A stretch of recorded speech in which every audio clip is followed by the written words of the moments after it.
சாய்திழைப்பாரிடுவே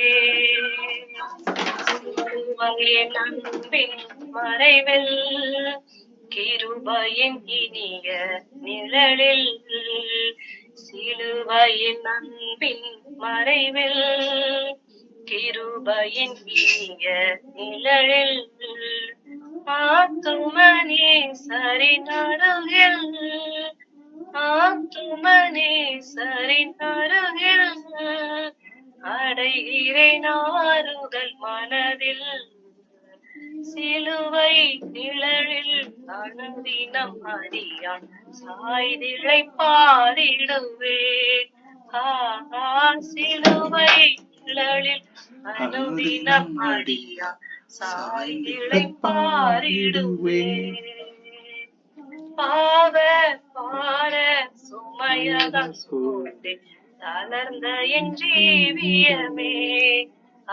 பாவ பார சுமையதால் சூழ்ந்து தளர்ந்த என் ஜீவியமே சிலுவையை அண்டை வந்ததினால் சிறந்த சந்தோஷம் கண்டதினால் சிலுவை அண்டை வந்ததினால் சிறந்த சந்தோஷம் கண்டதினால் இளைப்படையாது மேலோகம் இளைப்படையாது மேலோகம் ஏகுவேன் பரந்தே வேகம் சிலுவை நிழலில் அனுதினம் அடியா சாய்ந்திழைப்பாரிடுவேன் சிலுவை நிழலில் அனுதினம் அடியான் சாய்ந்திழைப்பாரிடுவேன்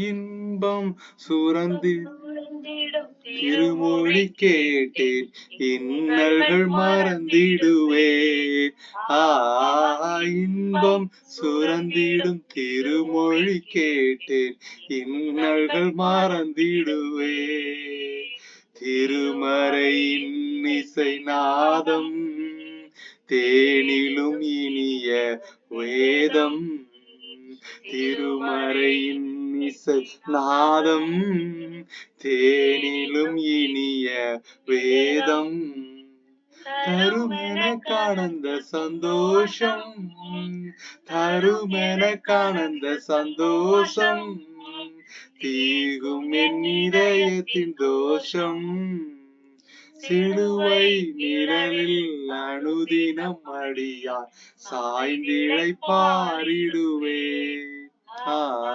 சிலுவை நிழலில் அனுதினம் அடியான் சாய்ந்திழைப்பாரிடுவேன் எவ்வித கொடிய இடருக்கும் அஞ்சேன் இயேசுவை சார்ந்து நிற்பேன் எவ்வித கொடிய இடருக்கும் அஞ்சேன் இயேசுவை சார்ந்து நிற்பேன் அவனியில் வியாகுலம் வந்தால் அவரையே நாடடி கொண்டார் அவனியில் வியாகுலம் வந்தார் அவரையே நாடடி கொண்டார் அலை மிகும் மோதிடும் அண்ணா அலை மிகும் மோதிடும் அண்ணா ஆறுதல் அளிப்பாரை சொன்னார் சிலுவை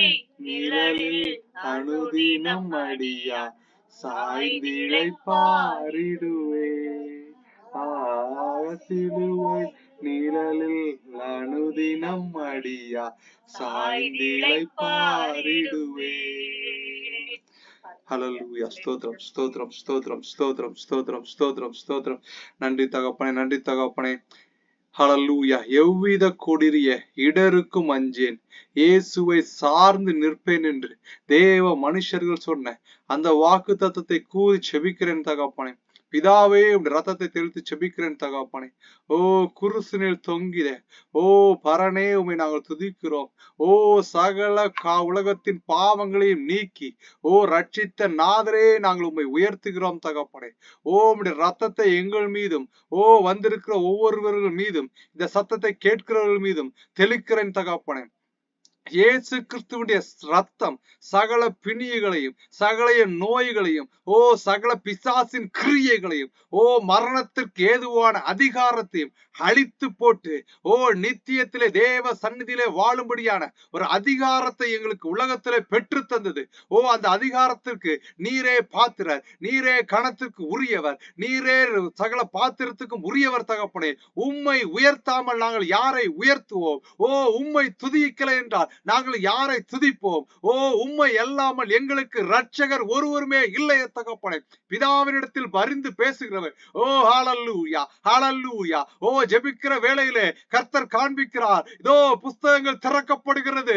ஓ நியாயஸ்தானத்திலே ஓ நியாய தீர்ப்பின் காரியங்கள் ஒழுங்குபடுத்தி கொண்டு வந்திருக்கிறார் தேவ ஆவியானவர். ஓ ஜெபித்துக் கொள்ளுவோம். நம்முடைய பெயர்கள் ஜீவ புஸ்தகத்திலே எழுதும்படியாய் தேவனை நினைவு கூர்ந்து ஜெபித்துக் கொள்ளுங்கள். கேட்கிற எவனும் பெற்றுக் கொள்கிறார் என்று கர்த்தர் சொல்லுகிறார். உலக காரியத்திலும் உலக மயக்கத்திலும் ஓ உலக சிந்தனைகளிலும் தேவ ஆவியானவரே பிசாசின் கிரியைகளிலும் இருந்து நீர் எங்களை ரட்சித்து பரம அழைப்பின் பந்தய பொருளுக்காக லக்கை நோக்கி ஓடும்படியான ஒரு அழைப்பு நீர் எங்கள் மீது ஓ தீர்க்க தரிசனமாய் ஓ அபிஷேகமாய் அனல் மூட்டுகிற ஆவியை எரிய செய்யும்படியாய் ஓ எங்களுக்கு ஆவிகள் ஓ இருதயத்திலே அனல் கொண்டு எழும்பும்படியாய் நீர் காரியத்தை நடத்துங்க தகப்பனே. ஓ எங்கள் ஆவி ஆத்மா சரீரம் அனைத்தையும் இந்த கரத்திலே ஒப்புவிக்கிறேன் தகப்பனே. நீரே காரியத்தை நடத்துங்க.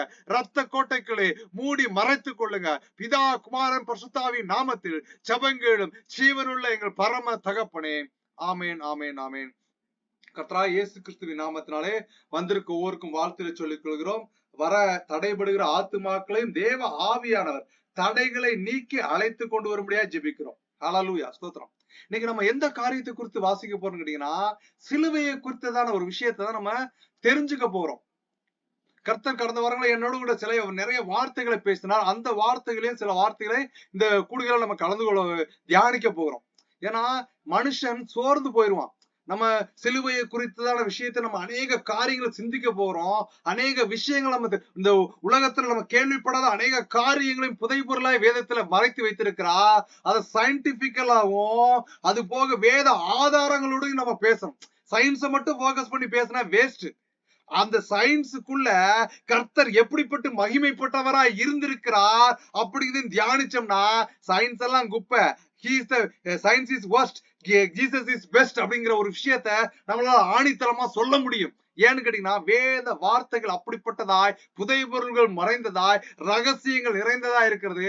அந்த ரகசியத்தை கர்த்தரினோடு நம்மோட பேச போகிறார் என்பதை நான் ஆணித்தரமாய் சொல்ல முடியும். ஆவியானவர் நம்மோடு இடைபடுவாராக. ஸ்தோத்திரம். சில காரியங்களை நம்ம தியானித்து விட்டு சிலுவையை குறித்தான விஷயத்தை நம்ம இன்னும் அதிகமா தெரிந்து கொள்ள போகிறோம். ஏன்னா சில காரியத்தினுடைய பாடுகளையும் அனுபவத்தையும் தெரிஞ்சுக்கிட்டாதான் அந்த பொருளுக்கான மகிமை கிடைக்கும். அந்த பொருளுக்கான ஒரு கனத்தை கொடுக்க முடியும். அந்த பொருளுக்கான ஒரு என்ன சொன்னா ஒரு எப்பா என் கணவர் கஷ்டப்பட்டு உழைச்சிட்டு வராருப்பா, ரொம்ப பாடுபடுறாருப்பா, இவ்வளவு காசை கொண்டு வராரு, அந்த காசை நான் என்ன பண்ணணும்னா நியாயமான முறையான முறையில செலவு பண்ணணுங்கிற ஒரு புத்தி ஒரு புத்தியுள்ள ஸ்திரீக்கு வரணும். எப்போ வரும்னு கேட்டீங்கன்னா அவள் கர்த்தருக்கு பயப்படுகிறவளா இருந்தாள்னா புத்தியுள்ள ஸ்திரியா இருப்பா. புத்தியுள்ள ஸ்திரீ தன் வீட்டை கட்டுகிறாள். புத்தி இல்லாத ஸ்திரியோ தன் வீட்டை அழித்து போடுகிறாள் சொல்ற. அந்த புத்தி எங்க இருந்து வரும்? அந்த கணவர் விரும்புகிற சுபாவம் எங்க இருந்து வரும்? கணவன் என் மேல அன்பு வைக்கணும், நான் கணவனுக்கு பிரியமா நடக்கணும், நான் முயற்சி செய்கிறேன். ஆனா அந்த முயற்சி எல்லாம் உலக பிரகாரமா தோற்று போறது. என்னுடைய அன்பை என் கணவர் புரிந்து கொள்ளவில்லை அப்படிங்கிற விஷயத்துல இந்த சிலுவை மரணத்தை குறித்துதான தியானம் நம்ம முழுவதுமாய் மாற்றி போடும். நம்ம சுவாபத்தை மாற்றும், நம்ம வாழ்க்கை தரத்தை மாற்றும், நம்ம லைஃப் ஸ்டைல மாற்றும். ஹல்லேலூயா. 1 பேதுரு 2 அதிகாரம் 24 சொல்லுகிறது, நாம் பாவங்களுக்கு செத்து நீதிக்கு பிழைத்திருக்கும்படிக்கு அவர்தாமே யாரு? இயேசு கிறிஸ்து தாமே அவருடைய சரீரத்துல சொல்லும்போது இதை எழுதும் போது எப்படி சொல்றாங்கன்னா, அவர் தாமே தமது சரீரத்திலே நம்முடைய பாவங்களை சிலுவையின் மேல் சுமந்தார், அவருடைய தழும்புகளால் குணமானீர்கள் சொல்லிட்டு சொல்றாரு. மெசேஜ் கொடுக்கும்போது எப்பா இயேசு கிறிஸ்து என்ன பண்றாருன்னா, உங்களுக்காகவும் எனக்காகவும் செஞ்ச பாவங்களுக்காகவும் இனி நம்ம அறியாம செய்ய போகிற பாவங்களுக்காகவும் முன்னாடியே சிலுவையில அறையப்பட்டு ரத்தம் சிந்தி நமக்காக பாடுபட்டு சிலுவையில நம்முடைய பாவங்களை சுமந்துட்டாருப்பா. அவருடைய தழும்புகள் இல்லாம நம்ம குணமாயிருவோம். நீங்க எதுக்கும் ஒரி பண்ண வேண்டாம், எதுக்கும் கவலைப்பட வேண்டாம், உங்க பாரங்களை எல்லாம் என்மேல் வைத்து விடுங்கள் இயேசு கிறிஸ்து சொல்லிட்டு போயிட்டார்.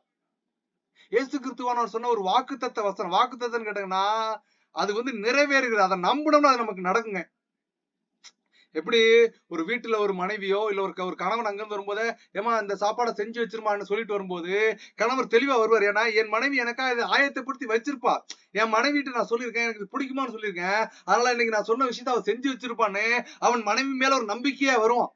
இதே மாதிரி மனைவியும் இங்க இருந்து போன் பண்ண அழைக்கும் போது வேலை செய்துட்டு வர கணவர்கிட்ட இதை வாங்கிட்டு வாங்கன்னு சொல்லும் போது மனைவி என்ன விஷயத்துல இருப்பான்னு கேட்டீங்கன்னா, கணவர் எனக்கு அதை வாங்கிட்டு வருவார்னு ஒரு நம்பிக்கையா இருப்பா. உலக பிரகாரமான மனுஷனும் மனுஷியும் நம்பிக்கையோடு வாழ தொடங்குறாங்க.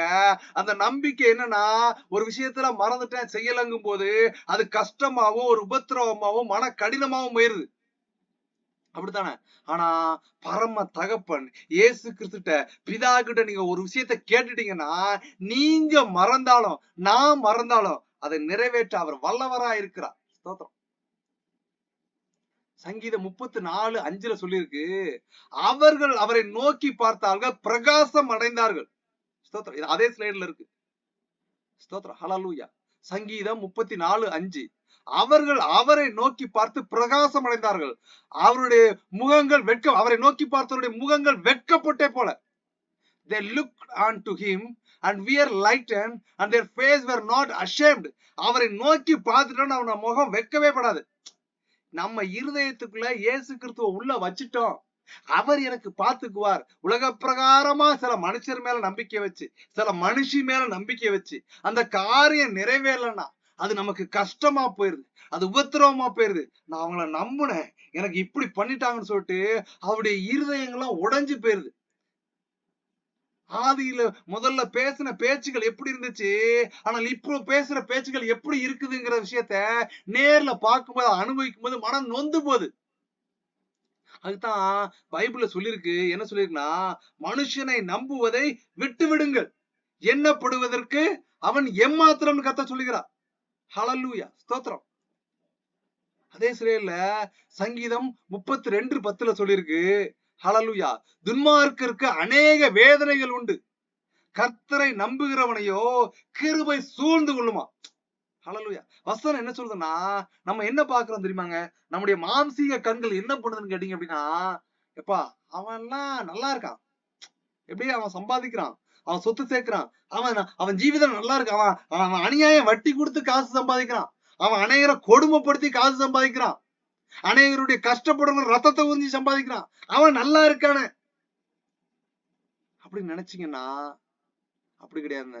துன்மார்க்கருக்கு அநேக வேதனைகள் உண்டு, நீங்க பாக்குறது கிடையாது. அவன் வாழ்க்கை வேற மாதிரி போயிட்டு இருக்கும். அவன் தன் ஜீவனை எப்ப போகுமோன்னு பயந்து பயந்து வாழ்ந்துட்டு இருப்பான்.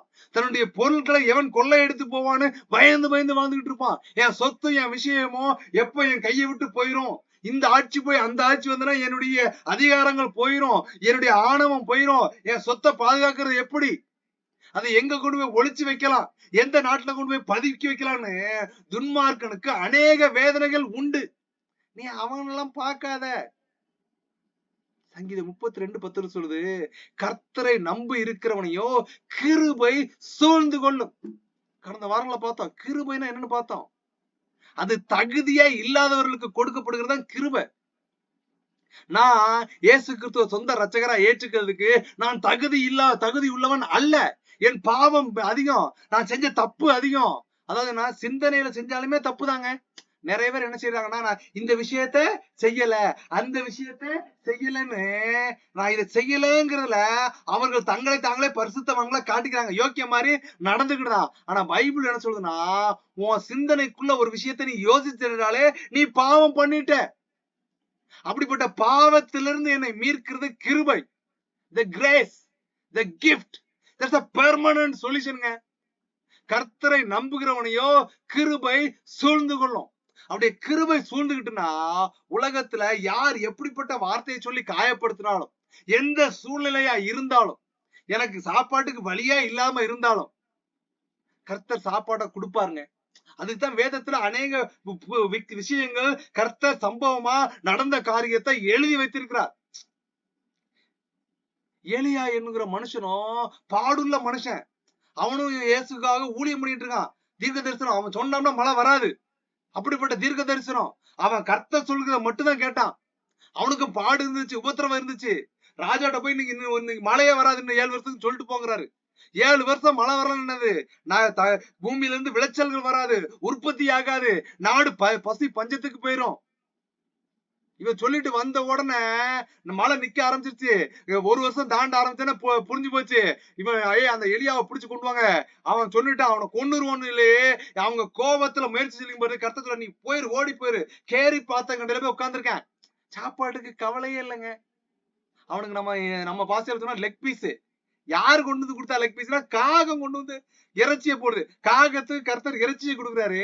அந்த இறைச்சிய காகம் கொத்தி கொண்டு வந்து யாருக்கு கொடுக்குதுன்னா இந்த எலியா தீர்க்கதரிசி கொடுக்குது. அவன் அந்த இறைச்சியை சாப்பிட்டு கேரி தாட்டு நீரை குடிச்சு அங்க ஜீவிச்சிட்டு இருக்கான். ஊரு உலகம் முழுக்க பசிப்பட்டு சாவுது. தேவ பிள்ளைகளுக்கு பசி பற்றி கிடையாது. வேலையா போனாலும் கர்த்தர் நம்ம என்ன செய்வாரு? போஷிப்பார். அப்படிப்பட்ட தேவனுங்க நம்ம தேவன். அதுதான் சொல்றாரு சங்கீதக்காரன், சங்கீதம் 32:10, கர்த்தரை நம்பி இருக்கிறவனையோ கிருபை சூழ்ந்து கொள்ளும். கிருபைன்னு கேட்டீங்கன்னா பரலோகத்துக்கு போகிற வழிகளையும் அது கொடுக்கும். இந்த உலகத்துல வாழும் போது நம்முடைய தேவைகளையும் சந்திக்குங்க. நீங்க காவடினா அவரை மேல நம்பிக்கை வச்சு, ஏசப்பா நான் அந்த கிருபைன்னு ஏதோ சொல்றாங்க, உங்களை நம்புனா ஏதோ தருவன்னு சொல்றாங்க, எனக்கு என்னன்னு தெரியல, ஆனா அந்த கிருபையும் அந்த நம்பிக்கை நான் உன் மேல வைக்கிறேன், எனக்கு இந்த காரியத்தை ஒழுங்குபடுத்தித்தாங்க, எனக்கு இந்த விஷயத்தை நிறைவேற்றித்தாங்கன்னு அவர்கிட்ட நீங்க கேட்டீங்கன்னா உங்க முழு இருதயத்தோட கேட்கணும். ஒரு ஆசோலேஷன் மைண்ட்ல கிடையாது, நம்பிக்கை இல்லாம கிடையாது. எனக்கு நீதான் நம்பிக்கை, உங்களை நம்பி நான் கேட்டுட்டேன். அது எப்படிப்பட்ட விஷயமா இருந்தாலும் அதை தருகிறதுக்கு இது என்னுடைய தேவன், உங்களுடைய தேவன், நம்முடைய தேவன் வல்லவரா இருக்கிறார்.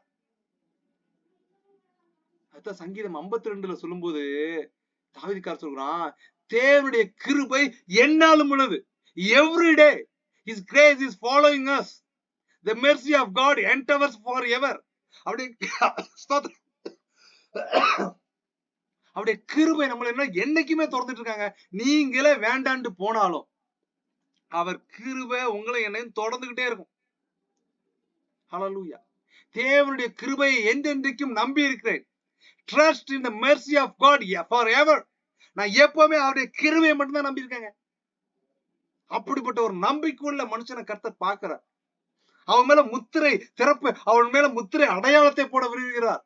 அவன் திறப்பின் வாசல்ல நின்று உலகத்து காரியத்துக்காக கவலைப்படாம தன் தேசத்துக்காகவும் தன் நண்பர்களுக்காகவும் தன் உற்றார் உறவினர்களுக்காகவும் அவருடைய தேவையை சந்திக்கும்படியாகவும் அவருடைய நோயிலிருந்து விடுதலை பண்ணும்படியாகவும் மரணத்திற்கு தப்பு வைக்கத்தக்கதாகவும் ஆவியை அவர்களுக்குள்ளே எழுப்புகிறார். பரிசுத்தமாகிய தேற்றவானுடைய ஆவியை உங்களுக்கு விட்டு விட்டு போகிறேனே. இயேசு எதுக்கு நமக்கு கொடுத்துட்டு போனார்னா, ஏசப்பா எனக்கு இது வேணும் அது வேணும் கிடைக்காது. நம்முடைய நண்பர்களுக்காக, நம்முடைய உற்றார்களுக்காக, நம்முடைய உறவினர்களுக்காக, அவங்க குடும்பத்தில் இருக்கிற பிரச்சனைகள் மாறும்படியாக, அவருடைய வேதனைகள் நீங்கும்படியாக, அவர்கள் இயேசுவின் அன்பை ருசித்துக் கொண்டு பரலோகத்துக்கு நம்மளோடு கூட வந்து நித்தியமா வாழும்படியான வழிகளை அவர் அறிந்து கொள்ளும்படியாக அவர்களுக்காக கொடுக்கப்பட்ட ஒரு விஷயம் தான் கிருபை. தேவனுடைய கிருபை என்னைக்குமே நம்ம தொடருது. அந்த கிருபைக்கு நம்ம என்ன செய்யறோம் அதுதான் விஷயங்க. ஸ்தோத்திரம். எனக்கு ஒரு 5 நிமிஷத்துக்கு முன்னாடி அதாவது என்ன என்னுடைய இங்க உள்ள டயத்துல ஒரு 1 ஹவருக்கு முன்னாடி இருக்கு, ஒரு 2 மணி நேரத்துக்கு முன்னாடி ஒரு செய்தி வந்தது. ஸ்தோத்திரம்.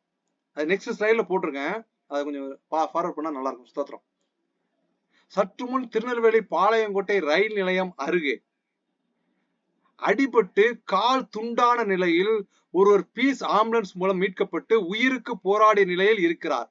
இவரை அடையாளம் தெரிந்த நபர்கள் உடனடியாக எங்களை தொடர்பு கொள்ளவும். ஸ்தோத்திரம்.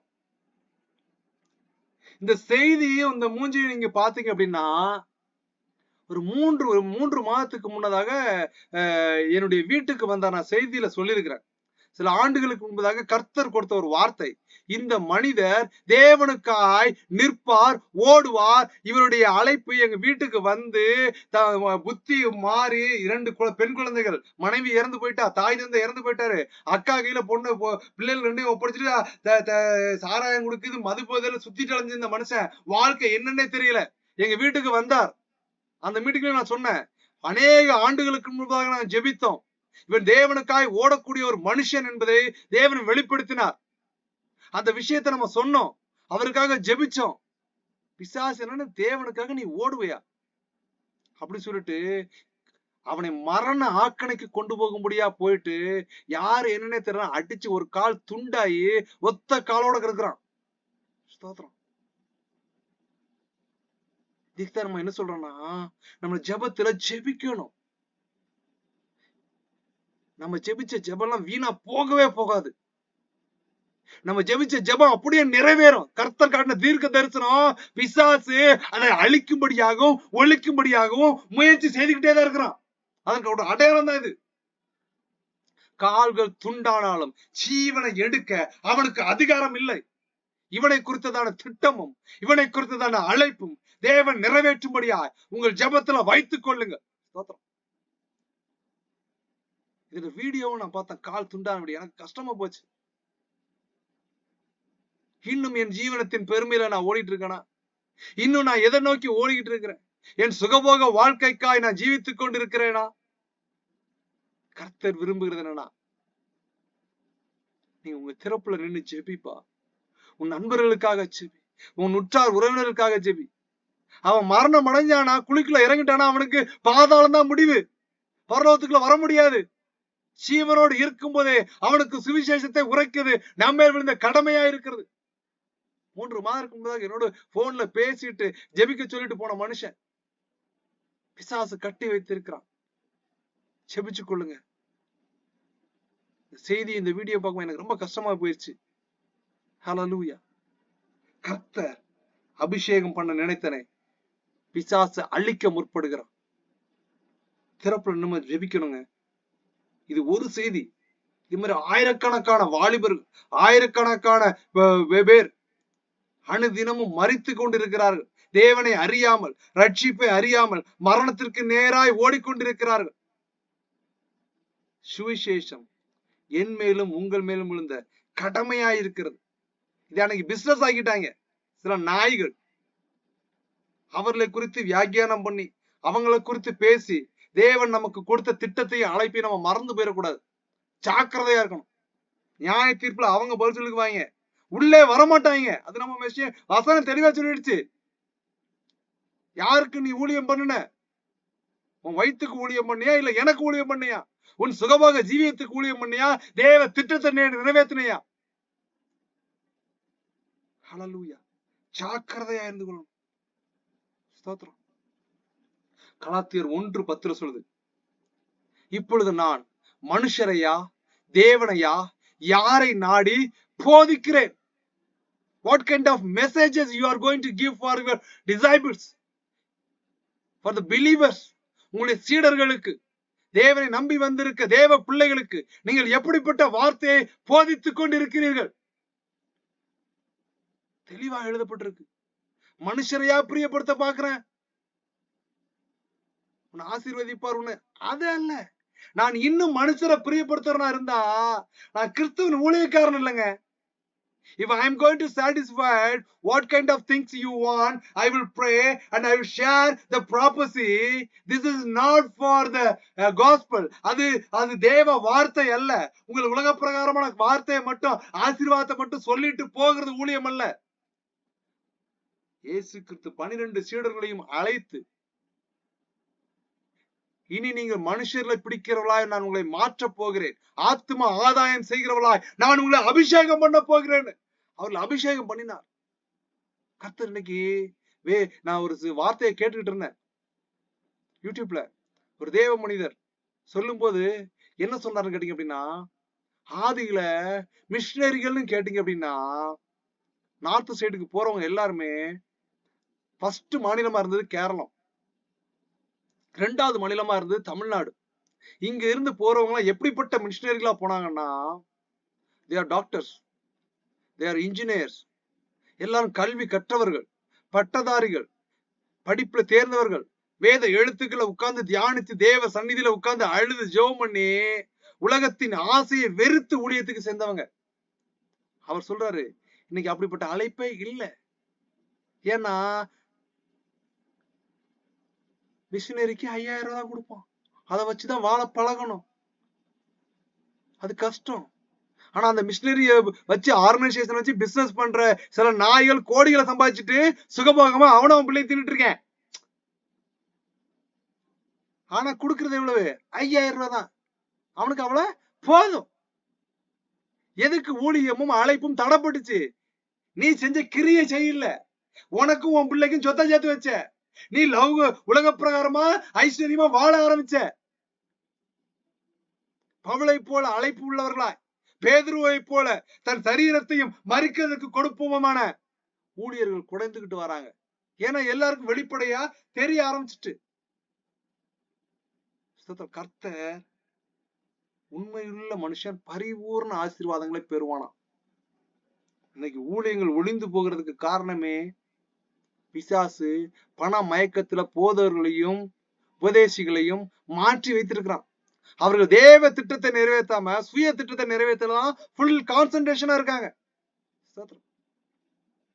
இன்னைக்கு நம்ம சிலுவையை பத்தியான வார்த்தைகளை, நம்ம சிலுவையிலுடைய பாடுகளை நம்ம கொஞ்சம் தியானிக்க போறோம். ஏன்னா அதை தெரிஞ்சு அது நம்ம இருதயத்துக்குள்ள அடிக்கடி உள்ள ரிமைண்ட் வந்தா தான் நம்ம உலகத்தின் பாவத்திலும் உலகத்தின் கரைகள் இருந்து வெளியில வர முடியும். மத்தேயுக்கு எழுதின புஸ்தகம் 27:37 அதிகாரம் 37 வசனம் சொல்லுகிறது. அவருடைய தலையில எப்படி எழுதுங்கன்னு சொல்லப்பட்டீங்கன்னா, நாசரேத்தின் இயேசு யூதர்களின் ராஜான்னு எழுதுங்கிறாங்க. நீங்க சிலுவைய நீங்க ஃபார் எக்ஸாம்பிள்னா இந்த சிலுவை வழிபாடு அப்படிங்கிறது தவறு. அதுக்கு சிலுவையை இயேசு கிறிஸ்து மாதிரி அரைஞ்சு வச்சு காட்டுறாங்களா? அதெல்லாம் இயேசு கிறிஸ்து கிடையாது. இது இவர்களாய் மாற்றி வைத்திருக்கிறது. சரிங்களா? அந்த இயேசு கிறிஸ்துவை அறையும் போது அவருடைய சிலுவையினுடைய மேல் பக்கத்துல இதை நீங்க எங்க போய் பார்க்கலாம்? ரோமன் கேத்தலிக் சர்ச்சஸ்ல நீங்க பார்க்கலாம். இயேசு அரைஞ்சிருப்பாங்க. அதுக்கு மேல என்னன்னா INRE அப்படின்பாங்க. INREன்னு கேட்டீங்க அப்படின்னா அதுக்கு ஃபுல் ஃபார்ம் என்ன? Jesus of Nazareth, the King of the Jews, யூதர்களின் ராஜா அப்படின்னு அதுக்கு அர்த்தம். அது வேதத்துல எழுதப்பட்டிருக்கு. மத்தேயுக்கு எழுதின புஸ்தகம் 27:37 சொல்றாங்க, இவரை சிலுவையில் அடிச்சுட்டு நாசரேத்தாக இயேசு இவருடைய யூதனுடைய ராஜான்னு அவர் தலைக்கு மேல எழுதி வைக்கிறாங்க. நீங்க இந்த உருவப்படத்தெல்லாம் பாத்தீங்க அப்படின்னா அவருடைய இருப்பிடங்கள் மறைக்கப்பட்டதா இருக்கும். ஆனா சிலுவையில் அடிக்கும்போது அப்படி அறைய மாட்டாங்க. அது இனிமே தியானிக்க போறோம். கொஞ்சம் கஷ்டமான ஒரு விஷயங்க. இயேசு கிறிஸ்து மரணம் எப்படிப்பட்டதா இருந்ததுன்னு உலகம் அறியாத சில ரகசியங்களை நம்ம இன்னைக்கு தியானிக்க போகிறோம். ஸ்தோத்திரம். ஆவியானவர் வெளிப்படுத்துவார். அது ஏன் சுய நீதி, ஏன் சுய திட்டம், ஏன் முயற்சியில எல்லாம் பயணம் முடியாது. அதெல்லாம் என்ன செய்ய முடியாது, சொல்ல முடியாது. சில டீடைல்ஸ் படிச்சு கொண்டு வரலாம், சில விஷயத்த இன்ஃபர்மேஷன்ல நெட்ல இருந்து எடுத்து உள்ள போடலாம். ஆனா ஆவியானவர் கொண்டு வந்து கொடுக்குற வார்த்தை அது சத்தியமா இருக்கும், அது விடுதலையா இருக்கும். அதை நம்ம யோசிச்சே பார்த்திருக்க மாட்டோம். ஸ்தோத்திரம். மத்தேயு 27:11 சொல்லுது, பிலாத்துட்ட கொண்டு வந்து விட்டுட்டாங்க இயேசுவை. அதுக்கு கீழே அந்த ரெட் கலர் பாக்ஸ்ல இருக்குது. மத்தேயு 27:11 இந்த சம்பவத்தை குறித்து வாசிக்க போறோம். இயேசு தேசாதிபதிக்கு முன்பாக நின்றார். தேசாதிபதி யாருன்னா பிலாத்து. பிலாத்து முன்னாடி கொண்டு வந்து நிறுத்தியாச்சு இயேசு கிறிஸ்துவ. இப்போ இந்த தேசாதிபதி இந்த பிலாத்து இயேசு கிறிஸ்துவ பாக்குறான், அவரை நோக்குகிறான். ஆனா வசனம் சொல்லி இருக்கிறது நம்ம மேலே வாசிச்சு பார்த்தோம். சங்கீதத்துக்கு எழுதின புஸ்தகம் ஹல்லேலூயா 34:5 பழைய ஏற்பாட்டுல சொல்லப்படுச்சு. அவர்கள் அவரை நோக்கி பார்த்து பிரகாசம் அடைந்தார்கள், அவரை நோக்கி பார்த்த முகங்கள் வெட்கப்படவே இல்லை. Their face were not ashamed. இப்ப பிலாத்துவே அவரை நோக்கி பார்க்கிறான். நீங்க வேதத்தை வாசி பாத்தீங்கன்னா யார் யார் இயேசு கிறிஸ்துவை நோக்கி பார்க்கிறார்களோ அவர்கள் எல்லாமே they get the benefits. சகேயு பார்த்தா இயேசுவை பார்த்தா போதுன்னு என்ன பண்ணா, ஓடி போய் மரத்து மேல ஏறினா. அவன் பார்த்தா போதுன்னு ஏறினதுக்கு அவனுடைய இருதயத்தை கேட்டு கர்த்தர் அவனுக்கு ரட்சிப்பு அருளினார். ஊர் உலகம் சொல்லுது அவன் பாவி, அவன் துரோகி, அவன் வரி வசூலிக்கிறவன், அவன் கெட்டவன். அவன் இருதயம் சுத்தமா இருந்துச்சு. கர்த்தர் இன்னைக்கு தேவ பிள்ளைகள்கிட்ட விரும்புகிறதுனா இருதயம் எப்படி இருக்கு, அவரை நம்ம நோக்கி பார்க்க நம்ம இருதயம் சுத்தமாகும். தேசாதிபதி அவரை நோக்கி, யார? இயேசு கிறிஸ்துவை நோக்கி பார்த்துட்டு, நீ யூதருடைய ராஜாவா? the king of the Jews. நம்ம தமிழ்ல சொல்லும் போது there's a irrespective word. எப்பவுமே என்ன சொல்லுவோம், நம்ம பிள்ளைகளுக்கு சொல்லி கொடுப்போம், நீங்க வாங்கன்னு போங்கன்னு பேசு. You have to give some respect for your elders. உன்னுடைய மூற்றவர்களுக்கு நீ மரியாதையை கொடுக்கணும். ஒவ்வொரு நாடுகளிலும் அந்த மரியாதையை கொடுக்க சொல்லி ஒவ்வொரு ஸ்டைல்ஸ் வச்சிருக்காங்க. இப்ப நான் வசிக்கக்கூடிய கொரியா தேசத்துல கேட்டீங்கன்னா, இந்த இளையவர்கள் மூத்தவர்களை பார்க்கும்போது பவுடவுன் பண்ணணும், அதெல்லாம் குனிந்து வணக்கம் சொல்லணும். இடுப்பு வயிற்றுல 2 கையை வச்சுட்டு குனிஞ்சு அஞ்சகாசையோ, அதாவது வணக்கம் ஐயா அப்படின்னு சொல்றது. அப்படிப்பட்ட மரியாதையை கொடுக்கணும் உயர்ந்தவரை பார்க்கும்போது. ஆனா இந்த தேசாதிபதியாக பிலாத்து எப்படி கேட்கிறான்னா, நீ அப்படிங்கிற ரெஸ்பெக்ட் எல்லாம் கொடுக்கல, நீ யூதருடைய ராஜாவா என்று கேட்டான். அதற்கு இயேசு, நீர் சொல்லுகிறபடிதான் என்றார். வேதத்துல ஏசாயா தீர்க்கதரிசி சொல்லும்போது அவர் அடிக்கப்படுகிற ஆட்டுக்குட்டி பாரி பாராரு, அப்படி இப்படி அநேக காரியங்கள் சொல்லப்பட்டிருக்கும். அவர் மௌனமா இருந்தார். மயிர் கத்தரிக்கப்படுகிறவனுக்கு முன்பதாக மௌனமா இருக்கிற ஆட்டுக்குட்டியை போல அவர் மௌனமா இருந்தார் இருக்கும். ஆனா பிலாத்துக்கு இவர் பதில் பேசுகிறார். ஏன் பேசணும்? எதுக்கு பேசணும்? அதுக்கு காரணம் என்னன்னு கேட்டீங்கன்னா, பிலாத்தினுடைய மனைவி ஒரு மனைவி உண்மை முத்தமா ஜீவிக்கிறவளா இருந்தார். அவள் தேவனுக்கு பயப்படுகிறவளா இருந்தார். அதனால அவன் குடும்பத்துக்கு பிரச்சனை வரக்கூடாதுன்னு தான் கர்த்தர் அவனுக்கு பதிலளிக்க ஆரம்பிக்கிறார். இப்போ இதுக்கு முந்தின அதிக வசனத்துல பாத்தீங்கன்னா, மத்தேயு எழுதின புஸ்தகம் 27ஆம் அதிகாரம் 19ஆம் வசனத்தை பாத்தீங்கன்னா, ஹல்லேலூயா, மத்தேயு 27:19, அவன் நியாயஸ்தானத்தில் உட்கார்ந்திருக்கையில் அவனுடைய மனைவி, யாரு? பிலாத்தினுடைய மனைவி அவனிடத்தில் ஆள் அனுப்புறா. எதுக்கு ஆள் அனுப்புறா? நீர் அந்த நீதிமானை ஒன்றும் செய்ய வேண்டாம், அவர் நிமித்தம் இன்றைக்கு சொப்பனத்தில் வெகு பாடுபட்டேன் என்று சொல்ல சொன்னார். இந்த மனைவி ஒரு ஒரு ஜட்ஜோட மனைவி ஒரு சொபாஸ்டிகேட்டட் லைஃப்ல இருக்கிறா. அவ அறைக்குள்ள நிறைய எல்லாமே இருக்கும். he and she both are living the luxurious life. அப்படிப்பட்டவளுக்கு சொப்பனத்தை கர்த்தர் ஏன் கொடுக்கிறார்? ஏன் கொடுக்கிறார்னா, அவள் இருதயம் தேவனுக்கு பிரியமா நிறைய காரியங்களை செய்ய ஆரம்பிச்சது. அவள் தேவனுடைய சித்தத்தை நிறைவேற்றுகிறவளா செயல்பட்டு வந்தாள். அவள் அநேக தான தர்மங்களை செய்திருக்க வேண்டும். இதெல்லாம் அதற்குள்ள புதை பொருளா இருக்குது. அதனாலதான் கர்த்தர் என்ன பண்றாரு, இவள் நிமித்தமா இவளுடைய சந்ததி காக்கப்பட வேண்டும் சொல்லிட்டு அதன் நிமித்தமா தான் கர்த்தர் அந்த காரியத்தை அவளுக்கு வெளிப்படுத்துகிறார். அந்த மனுஷனை நீர் என்ன செய்தாரும், எதுவும் இயேசு கிறிஸ்து எதுவும் செஞ்சிராதிரும், அவர் நிமித்தமா நேற்று நைட்டே நான் படாதபாடு சொப்பனத்துல பட்டுட்டேங்கிறான். have nothing to do with that just man. அவர் நீதிமான். இப்ப பிலாத்துக்கு அவர் பேசுற ஸ்டைலு, அவர் நோக்கி பார்க்கும்போது அவரை நோக்கி பார்த்த முகங்கள் பிரகாசம் அடைஞ்சு, அவரை நோக்கி பார்த்தவன இவன் இருதயம் பேசுற ஸ்டைலு விஷயம் எல்லாம் மாறிடுச்சு. முதல்ல கேட்கிற கேள்விக்கும் அப்புறம் கான்வர்சேஷனுக்கும் அவன் இருதயம் அவரை நோக்கி பார்த்தவன அவன் இருதயத்துல குத்தப்படுறான். எப்ப இவரை பார்க்கும்போது இவர் எதுவுமே செஞ்ச மாதிரி, ஏன்னா பிலாத்து என்ன பண்றான்னா அவரை குறித்து அநேக காரியங்கள் கேள்விப்பட்டிருக்கான். அவனே பிலாத்து என்ன பண்றான், ஒரு நியாயாதிபதி, அவரை வர சொல்லி மீட் பண்ணலாம்னு சொல்லி அவன் முயற்சி பண்றான்.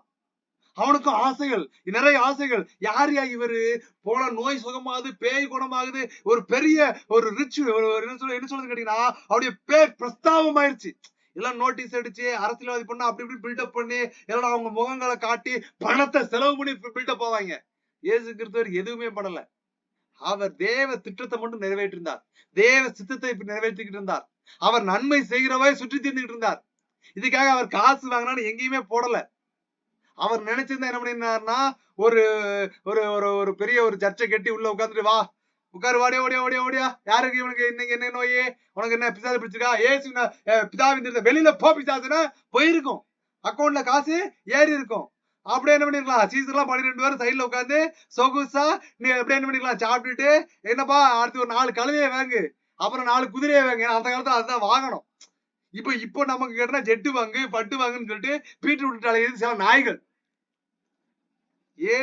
தேவனுக்காய் ஊழியம் செய்யாமல் சுகபோகமாய் ஊழியம் செய்கிற எல்லாருமே நாய்களுக்கு கிடையாதுதான். நாய் தான் கக்குனதை திங்கும். தேவ திட்டத்தை நிறைவேற்றவனும் அவனும் தான். அவனும் நாய் தான். ஹல்லேலூயா. அவர் அப்படி பண்ணிருக்கலாமா? பண்ணல. அவர் நன்மை செய்கிறவராய் சுற்றி திரிந்தாராம். அவர் கடைசியில தான் என்ன பண்றாருன்னா ஒரு கழுதையை பிடிச்சிட்டு வாப்பான்னு சொல்றாரு. அது வரைக்கும் அவர் நடந்தே ஊழியம் பண்ணாருங்க. அவரை ரோல் மாடலா வச்சுக்கிட்டு ரோல்ஸ் ராய்ஸ் கேட்டுட்டு இருக்கு சில நாய்கள். ஸ்தோத்திரம். தேவ திட்டம் அது இல்லைங்க.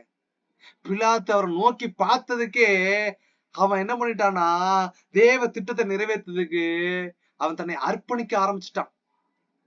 பிலாத்து அவரை நோக்கி என்ன கேக்குறானா, பிலாத்துக்கு ஒரு மைண்ட் செட். அவரை பார்த்ததுக்கு அப்புறம் ஆமான்னு சொன்னதுக்கு அப்புறம் இவரால ஒண்ணும் சொல்ல முடியல. அவன் என்ன சொல்றானா, இவரை காப்பாத்துறதுக்கு வழி தேடினாங்க அந்த பிலாத்து. இந்த மக்களை எல்லாம் நோக்கி பாக்குறான். பார்த்துட்டு கிறிஸ்து என்னப்பட்ட இயேசுவை நான் என்ன செய்ய வேண்டும் என்று கேட்டான். What shall I do then with Jesus which is called as Christ? கிறிஸ்து என்னப்படுகிற இந்த இயேசு நான் என்ன செய்யறது அப்படின்னு கேட்கிறான். அப்ப சுத்தி இந்த யூதர்லாம் என்ன சொல்றானா, அவனை சிலுவையில் அறைய வேண்டும் என்று எல்லாரும் சொன்னார்கள். ஒருத்தர் ரெண்டு பேர்ல சுத்தி இருக்க கூட்டம் எல்லாம் காசுக்கு விலை போய் அந்த பரிசேயர்கள் சதுசேயருடைய திட்ட ஆலோசனைக்கு செயல்பட்டு இந்த பரிசேயர்கள் சதுசேயர்களுக்கு என்ன கோவம்னா இவங்களை யாரும் இப்படியே மதிக்க மாட்டேங்கிறான். முன்னாடி என்ன பண்றான்னா என்ன பண்ணுவான், பெருமையா பேசுவான். இவர்ல வீட்டுக்கு கூப்பிட்டு புது வீட்டு கட்டிருக்கேன் ரிப்பன் கட்டுப்பன்னு கூப்பிடுவான். ஆனா இப்ப கூப்பிட மாட்டேங்கிறான். ஏன்னா இங்க வர்ற கூட்டம் எல்லாம் இயேசு பக்கம் போக ஆரம்பிச்சிருச்சு. இவங்க சும்மா வாயில தான் வட சொல்லுவாங்க. ஆனா அவர் செய்கிறவரா இருந்தார். அவர் நன்மை செய்கிறவரா இருந்தார். அவர் கிரியை எல்லாம் நியாயமும் சத்தியமா இருந்துச்சு. அவர் காசு கேட்கல. அவர் எல்லாத்தையும் இலவசமா செஞ்சாரு. இது எப்படிப்பட்டதுன்னு சொல்லிட்டு எல்லாம் அந்த பக்கம் போயிட்டான். அந்த பொறாமை, அந்த கோபம். இப்ப பிலாத்து கேட்கிறான் மத்தேயு 27:23 வசனத்துல. தேசாதிபதி தான் பிலாத்து. ஏன் என்ன பொல்லாப்புப்பா செய்தான்? ஒருத்தனை குற்றத்துல தண்டிக்கணும்னா அவங்களை அரெஸ்ட் பண்ணுவாங்க, அவங்க கோர்ட்ல போய் நிறுத்துவாங்க. அவனுடைய ப்ரொசீஜர்ஸ் எல்லாம் உண்டு. இதெல்லாம் பழைய ஏற்பாட்டு காலத்துல ஃபாலோ பண்ணப்பட்டது. அதான் இன்னைக்கு லாவா கன்வெர்ட் பண்ணி வச்சிருக்காங்க. நியாயத்தை விசாரிக்கணும். இவன் என்ன தப்பு பண்ணான், தப்பு செஞ்சதுக்கு என்ன ஆதாரம், என்ன அடையாளம், இவன் என்ன மாதிரி காரியத்தை செஞ்சான், சாட்சிகளை கொண்டு வா. இதெல்லாம் தேசாதிபதி ஜட்ஜி விசாரிக்கணும். இப்போ கேக்குறான், எப்ப என்னப்பா பொல்லாப்பு செய்தாரு இந்த ஜீசஸ்? அதுக்கு சுத்தி இருக்க கூட்டம் எதுவுமே சொல்ல முடியலங்க. இவர் லஞ்சம் வாங்கினாரா? இல்ல. ஏதாவது திருடினாரா? இல்ல. இல்ல கொலை பண்ணாரா? இல்ல. அக்கிரம செய்தாரா? இல்ல. எதுவுமே இல்ல. இப்ப அவங்க எல்லாம் அந்த யூதர்கள் திரும்ப சொல்றாங்க, அவனை சிலுவையில் அறைய வேண்டும் என்று அதிகமாய் குக்குரட்டு சொன்னாரு. திரும்ப கத்தி கத்தி பேச ஆரம்பிச்சிட்டான். மத்தேயு 27:24 சொல்லுது, கலகம் சத்தமும் பிரச்சனைகளும் கூடத்தான் செய்தே தவிர இதை கண்ட்ரோல் பண்ணதுக்கு பிலாத்தாவே முடியல. அப்ப கலகம் அதிகமாகிறதுனால தான் பிரயாசத்தினால பிரயோஜனம் உள்ளும் இல்லைன்னு பிலாத்து கண்டு தண்ணியை கொண்டு வர சொல்லலாம். தண்ணியை கொண்டு வந்து தண்ணீரை அள்ளி ஜனங்களுக்கு முன்பாக கைகளை கழுவுறான். எல்லாரும் பாடுறா, இந்த பாரு இந்த மனுஷனுடைய ரத்தத்துக்கு நான் உடன்பாடு கிடையாது. இந்த ரத்தம் என் கையில படியாது. இந்த ரத்தத்துக்காக நான் பொறுப்பு கிடையாது. இவரை நான் சிலுவையில அடிக்க சொல்றதுக்கு அதிகாரம் கொடுக்கல. நானே காப்பாற்றதான் முயற்சி பண்ணேன். அதுக்குத்தான் கொலையும் குத்தமும் செஞ்ச ஒரு பரபாஸ் என்கிற ஒரு கொலை குத்தவரைய ஜெயில பிடிச்சு வச்சிருக்கோம்.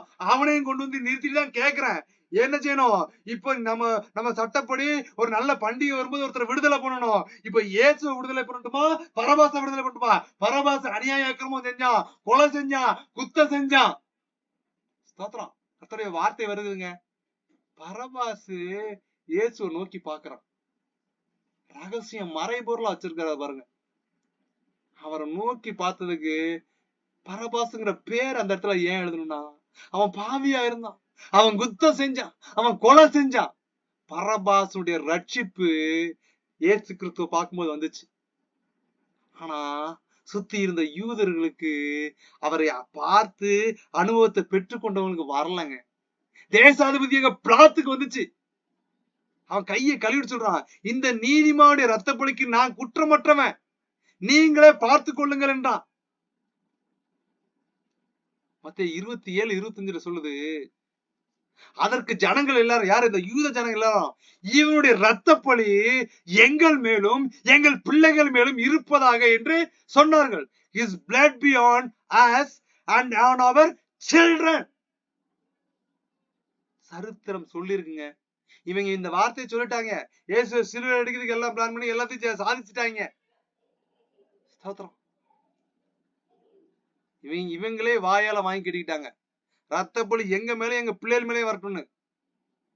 நீங்க ஹிஸ்டாரிக்கலா படிச்சு பாத்தீங்கன்னா, ஹிட்லர்னு ஒருத்தர் வாரார்.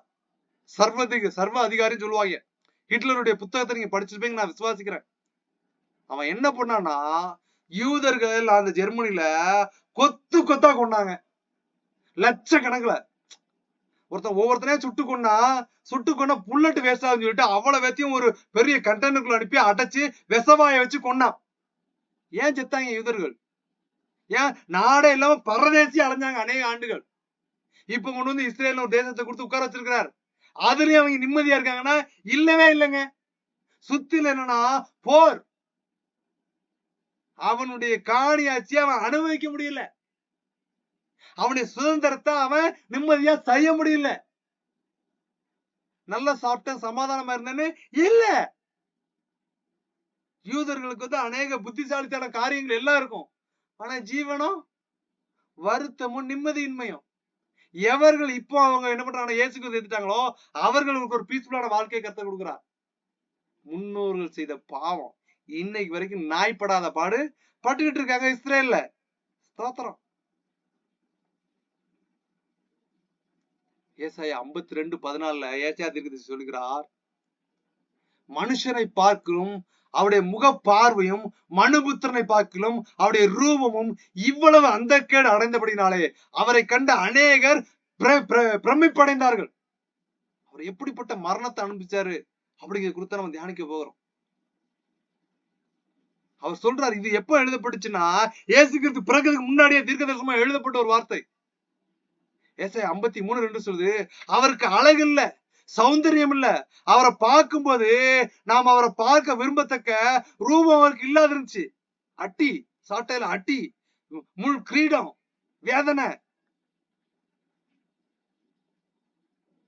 ஒரு ஆக்சிடென்ட் ஆகி செதஞ்சு போன சரீரம் எப்படி இருக்குமோ அப்படிப்பட்ட ஒரு வேதனையோடு அவர் இருந்தா சொல்லியிருக்கு. ஏசாயா 53:4 அவர் சொல்லுகிறா, மெய்யாகவே, மெய்யான உண்மையாகவே அவர் நம்முடைய பாடுகளை ஏற்றுக்கொண்டு நம்முடைய துக்கங்களை சுமந்தார். ஆனா நாம அவர் தேவனால் அடிபட்டு வாதிக்கப்பட்டாரு, சிறுமைப்பட்டாரு என்று எண்ணினோம்ங்கிறான். அவன் அந்த காலத்துல நடக்க போற ஒரு சிச்சுவேஷனை ஆவியினால தீர்க்க தரிசனம் போயிட்டு சொல்றான், எப்பா அவர் நம்முடைய பாவங்களுக்காக ஏற்கப்பட்டு சிறுவையில துக்கம் மறிச்சாரு. ஆனா நம்மளா என்ன நினைச்சிட்டோம்னா, கடவுள் இவர் இப்படி என்ன பண்ணிட்டாரு, ஒப்பு கொடுத்து இப்படி கஷ்டப்படுத்திட்டாருன்னு நம்ம கடவுள் மேல பழி போட்டோம். ஆனா அவர் அந்த பாடுபட்டதுக்கு காரணம் என்ன தெரியுமான்னு சொல்லிட்டு ஏசாயா தீர்க்கதரிசி சொல்லுகிறார் 53:5, நம்முடைய மீறுதல் நிமித்தம் அவர் காயப்பட்டார், நம்முடைய அக்கிரமத்து நிமித்தம் அவர் நொறுக்கப்பட்டார். யாருக்கு அவர் அடிபட்டார்? நம்முடைய மீறுதல்கள், நம்ம சரீரத்தினுடைய மீறுதல்கள், நம்முடைய பாவ இச்சை, இதற்காக அவர் சிலுவையில் அவர் காயப்பட்டாராம். நம்முடைய அக்கிரமத்து நிமித்தம் அவர் நொறுக்கப்பட்டாராம். நம்ம செஞ்ச அநேக அக்கிரமம், புறஜாதியான போது அடுத்தவனை கெடுக்கிறதுலதான் போக்கஸ்ல இருக்கிறான். தேவ பிள்ளை என்று சொல்லியும் பிசாசுடைய கிரியை செஞ்சுட்டு இருக்கான். நமக்கு சமாதானத்தை உண்டு பண்ண ஆக்கின அவர் மேல வந்தது. அவருடைய தழும்புகளால நம்ம குணமாறணும்னு சொல்றாரு. இதெல்லாம் இயேசு கிறிஸ்து பிறகு முன்னாடியே தீர்க்க தரிசனமா எழுதப்பட்ட வார்த்தைகள். ஏசாயா 53:6 சொல்லுது, நாம் எல்லாரும் ஆடுகளை போல வழி தப்பித்திருந்தோம். ஆடு என்ன பண்ணும்னா மேயும், மேய்ப்பர் விட்டு போயிடுச்சுன்னா வழி தெரியாம காட்டுல சுத்த ஆரம்பிச்சிடும். அப்படி சுத்துற ஆடை என்ன பண்ணா சிங்கம் வேட்டையாடி சாப்பிட்டுரும். நம்மளும் அப்படித்தான் என்ன பண்றோம்னா, சில காரியங்களை தேவ அன்பு உணராம உலகத்து ரீதியில வழி தெரியாத ஆடுகளை போல நம்ம சுற்றி திரிய ஆரம்பிச்சிருந்தோம். மேய்ப்பனானவர் காணாமற் போன ஒரு ஆடை நோக்கி வருகிற ஒரு மேய்ப்பனா இருக்கிறார், உண்மை முத்தமனா இருக்கிறார். 99 ஆடுகள் பக்கத்திரமா இருக்கு. அந்த ஒரு ஆடு என்ன செய்யக்கூடாது, அழிஞ்சிடக்கூடாது. ஒரு ஆட்டை குறித்து பரிதவிக்கிறா இருக்கிறார். அந்த ஆடுன்னு கேட்டீங்கன்னா நீங்களும் நானும் தாங்க. இந்த மனுஷன் கெட்டு போகாம இப்ப கெட்டு போய் பரலோகத்துக்கு வராம போயிடாது. அந்த ஆத்மாவை ரட்சிக்கப்பட்டு பரலோகத்துக்கு வரங்காதான் அவருடைய வருகை தாமதிக்குது. அவனவன் தன் வழியிலே போனோம். எல்லாம் என்ன பண்ணிட்டான் உலகத்துல, அவன் இஷ்டத்துக்கு அவனா செய்ய ஆரம்பிச்சிட்டான். கர்த்தரோ நம்ம எல்லாருடைய அக்கிரமத்தையும் அவர் மேல் விழப்பண்ணினாராம். ஏசாயா 53:7 சொல்லுது, அவர் நெருக்கப்பட்டும் ஒடுக்கப்பட்டும் இருந்தார். ஆனாலும் அவ்வளவு வேதனையிலையும் இதெல்லாம் எப்படின்னா நடக்கிறதுக்கு முன்னாடியே தீர்க்க தரிசனமா சொல்லப்பட்ட ஒரு வார்த்தை. நடக்க போற விஷயத்தை முன்னாடி சொல்றதா தீர்க்க தரிசனம். இப்போ இயேசு கிறிஸ்துவ பத்தி தீர்க்க தரிசனம் தான் ஏசாயா என்கிற இயேசு கிறிஸ்துவ பற்றிய ஒரு விஷயத்தை ஏசாயா தீர்க்கதரிசி நன்காய் அறியப்பட்டு ஆவியின் ஏவுதனால எழுதப்பட்டுதான். அவர் ஒடுக்கப்பட்டார், ஒடுக்கப்பட்டிருந்தார். அப்படி இருந்த சூழ்நிலையும் அவர் வாயை திறக்கவே இல்லையாம். அடிக்கப்படும்படி கொண்டு போட போற ஒரு ஆட்டுக்குட்டியை போல, தன்னை மயிர்கத்திற்கு முன்பாக சத்தமிடாத இருக்கிற ஆட்டுக்குட்டியை போல அவர் வாயே திறக்காம இருந்தார். ஹல்லேலூயா. இப்ப சிலுவையை பத்திய மரணத்தை கொஞ்சம் தெரிஞ்சுக்கிட்டோம்னா, அவர் வாயே ஏன் திறக்காம இருந்தார்? உண்மையில திறக்காம இருக்கவே முடியாது. சிலுவை பத்திய மரணத்தை கொஞ்சம் நம்ம சயின்டிபிக்கலா பார்க்கும்போது உண்மையிலே சான்ஸே கிடையாது, நம்ம உணர முடியுங்க. இந்த சிலுவை மரணம் கிமு 6ஆம் ஆண்டுல பாரசீகர்களால் உருவாக்கப்பட்டுச்சாங்க. அடுத்த ஸ்லைட்ல இருக்கு. ஸ்தோத்திரம். இந்த பாரசீகர்கள் தான் இந்த சிலுவை மரணத்தை முறை உலகத்துக்கு அறிமுகப்படுத்தினவங்க. இந்த சிலுவை மரணத்தை எதுக்காக இவங்க உலகத்துக்கு கொண்டு வராங்கன்னா, குற்றவாளிகள் எவன் தப்பு பண்றானோ அவனை எல்லாம் சித்திரவதை செஞ்சு கொல்றதுக்காக கொண்டு வரப்பட்டதான் இந்த சிலுவை மரணம். இப்போ இந்த பாரசீகர்களுடைய மரணத்தை பார்த்துட்டு இந்த ரோமர்கள் என்ன பண்றாங்க, ரோம பேரரசு போர் செஞ்சு போகும்போது அந்த நாடுகள், அந்த பாரசீகர்கள் நாடுகளையும் யுத்தம் செய்யும் போது அங்க இப்படிப்பட்ட மரணம் இருக்கு. அப்ப அந்த மரணத்துடைய விஷயம் என்னன்னா அவங்க ஆராய்ச்சி பண்றாங்க. ரோமர்கள் ஆராய்ச்சி பண்ணும்போது இருக்கிறதுலே உலகத்திலே மிகவும் கொடியமான மரணம்னா இந்த சிலுவை மரணம் தான் அப்படின்னு அவங்க கண்டுபிடிச்சிட்டாங்க.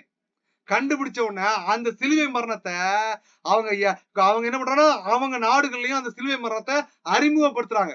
அறிமுகப்படுத்தும் போது ஒரே ஒரு வார்த்தை எழுதுறாங்க. என்ன வார்த்தை எழுதுறா, ரோம குடிமக்களுக்கு இத்தண்டனை வழங்கப்படாது. இப்ப பவுல் பிடிக்கப்படும் போது நான் ரோம பேரரசை சார்ந்தவன், என் சந்ததி ரோமன் சொல்லுவார். ஏன்னு கேட்டீங்கன்னா ரோமர்களை சிலுவையில அடிக்க முடியாது. ஏன்னா ரோம குடிமக்களுக்கு சிலுவையில் அறிந்து கொள்வதற்கு, தண்டனை கொடுப்பதற்கு ரோம குடிமக்களுக்கு அந்த அதிகாரம் கிடையாது. ரோம சிட்டிசனா இருந்தா அவனை சிலுவையில அறையக்கூடாதுங்கிற சட்டத்தை அவங்க எழுதி வச்சிருந்தாங்க. அவ சிலுவை மரணம் யாருக்கு போதுன்னா தேச துரோகிகள். சட்டத்தை எதனா அரசாங்கத்தை எடுத்து இந்த அரசாங்கம் கொள்ளடிக்கு அரசு சரியில்லைன்னா அதுக்கு எதிரமா போராடினாங்கன்னா அப்படிப்பட்ட சிலுவையில அறைவாங்க. அப்படி இல்ல யுத்தத்துக்கு போறாங்க, யுத்தத்துல பிடிச்சிட்டு வராங்கன்னா அந்த அடிமைகள் இவங்க சொல் பேச்ச கேட்கனா அவங்கள சிலுவையில அறைவாங்க. ஹல்லேலூயா. மத்தேயு 27:26 பாருங்க.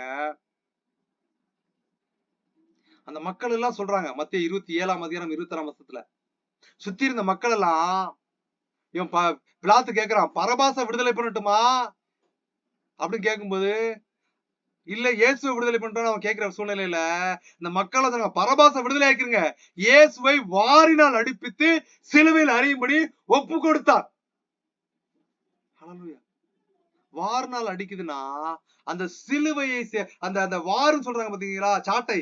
அந்த சாட்டையில என்னெல்லாம் இருக்கும் அப்படிங்கிறது சொல்லி உலகம் இன்னைக்கு என்ன சொல்லிருக்கு கேட்டீங்கன்னா அதை ஆராய்ச்சி பண்ணி அந்த சிலுவை அந்த சாட்டையில சிலுவையில அரைக்கிறதுக்கு முன்னாடி சாட்டையை எதுக்கு கொடுக்குறாங்கன்னா அது என்ன பண்ணும்னா அந்த அந்த சாட்டையில முள்ளு இருக்கும். அது போக இந்த மிருகங்களுடைய எலும்புகள் இருக்கு பாத்தீங்களா, அந்த எலும்புகள் துண்டை ஷார்ப்பா வெட்டி ஊசி மாதிரி வச்சு அந்த சாட்டையில அந்த சாட்டை வந்து ஒரு தோல்னால் செய்யப்பட்டிருக்கும்.